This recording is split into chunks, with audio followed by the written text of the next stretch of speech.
8 फेरों का 8वां वचन।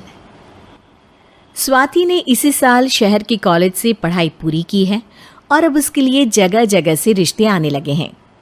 स्वाति से ज़्यादा उसके रिश्तेदारों को उसकी शादी की चिंता है, इसीलिए जो भी स्वाति के घर आता वो किसी नए लड़के की खबर ज़रूर ले आता। अरे दीदी, ये फोटो देख के बताओ कैसा है। राहुल नाम है लड़के का, मेरी सहेली की बहन का बेटा है। अपनी स्वाति के साथ एकदम प्यारी जोड़ी लगेगी इसकी। ज़रा दिखाना, फोटो तो बढ़िया लग रहा है। कोई गलत आदत वादत तो नहीं है ना इसे? और कमाता कितना है? अरे कोई गलत आदत नहीं है दीदी, आप कहो तो एक मीटिंग करवा देती हूँ, फिर सब कुछ फाइनल कर लेना। हाँ, ये सही कह रही हो तुम। संडे को स्वाति के पापा भी घर पे ही रहेंगे। बुआ फिर वहाँ से चली जाती है और रात को स्वाति की माँ उससे कहती है, स्वाति बेटा, आज कमला बुआ ने एक लड़के की फ़ोटो दिखाई है। संडे को वो लोग मिलने आ रहे हैं, तैयार हो ना तुम बेटा। अरे मम्मी, आप कहाँ कमला बुआ के चक्कर में आ जाती हो? अभी इतनी जल्दी कोई शादी वादी नहीं करनी है मुझे। अरे बेटा, अच्छा लड़का है, बुआ जानती है उसे अच्छे से।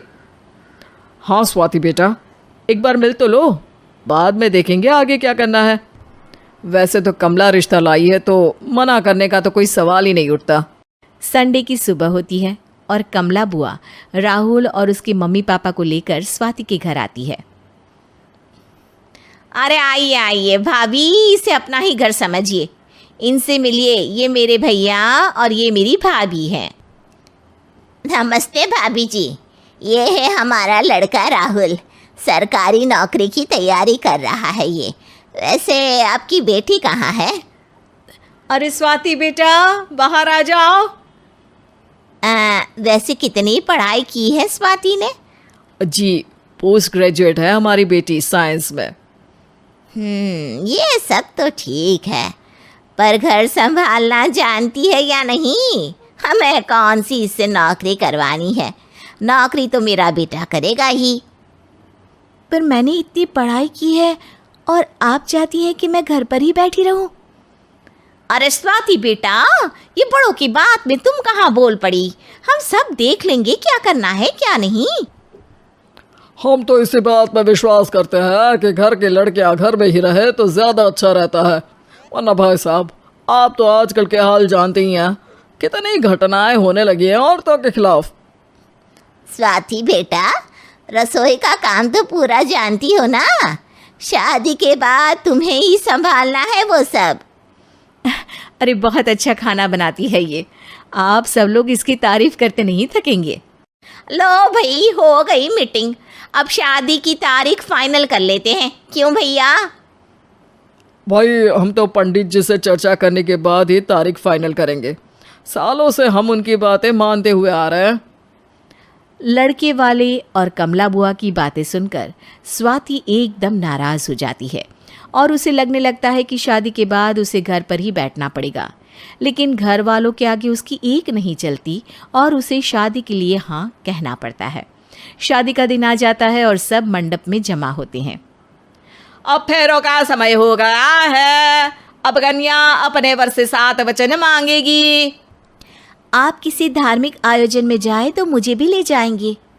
आप मेरे माता पिता का भी बराबरी से सम्मान करेंगे, हमेशा मेरा साथ निभाएंगे। आपको दोनों परिवार की जिम्मेदारियां बखूबी निभानी होगी। हर ज़रूरी बात में मेरी भी राय लेंगे। आप सभी गलत आदतों से दूर रहेंगे। आप मेरे अलावा किसी और औरत से कोई गलत संबंध नहीं बांधेंगे। ये 7 वचन पूरे हुए, वर क्या तुम्हें ये सारे वचन मंजूर है? जी हाँ पंडित जी, मैं सारे वचन अच्छी तरीके से निभाऊंगा। अरे वाह वाह, बढ़िया तरीके से सब काम संपन्न हो गया। तो इसी के साथ विवाह संपन्न हुआ और आज से ये दोनों पति पत्नी हुए। 1 मिनट पंडित जी, अभी एक वचन लेना बाकी है। अब कौन सा वचन है बेटा?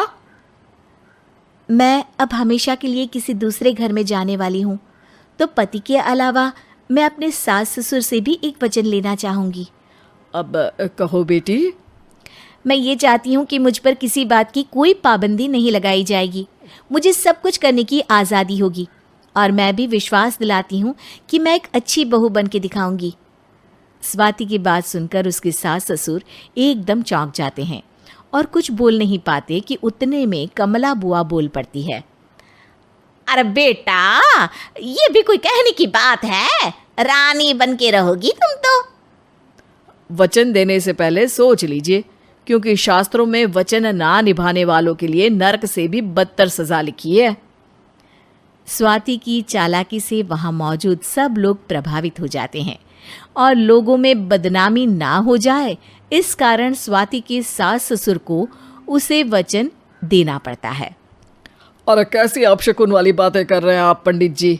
हमें मंजूर है बेटा तुम्हारी शर्त। स्वाति अपनी समझदारी से अपनी बात अपने ससुराल वालों से मनवा लेती है और खुशी खुशी राहुल से शादी कर लेती है। अब से हर शादी में मैं खुद 8 वचन दिलवाऊंगा।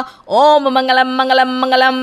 अगर कहानी अच्छी लगी तो लाइक, सब्सक्राइब और शेयर करें। धन्यवाद।